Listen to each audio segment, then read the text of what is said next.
Hi guys, so what I created here was the Venn diagram. I simply went right to frames here and I chose my template, so I chose the Venn diagram and I added it.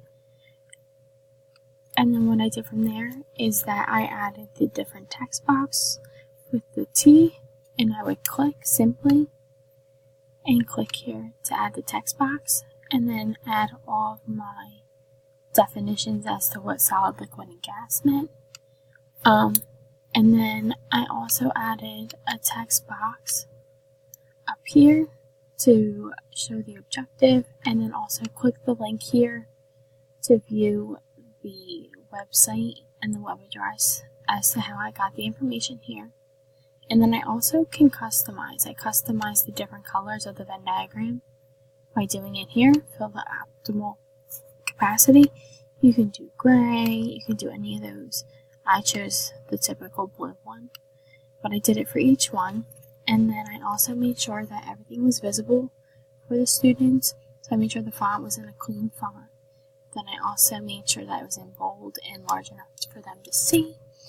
I also added a frame around the real-time board, so then that way they know where to focus on, because it could get very large. But I put the frame around it to show exactly where the lesson plan is and how they're going to complete the assignment. I personally like real-time board because it's very interactive.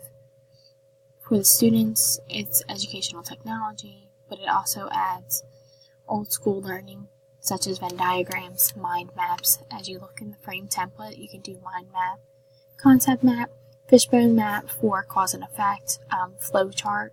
That'd be great for writing assignments, to make sure that their essay flows from point A to point B.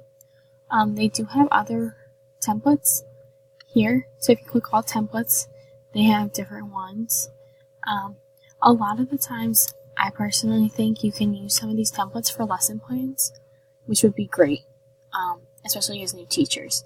But I chose the Venn diagram because it's very common.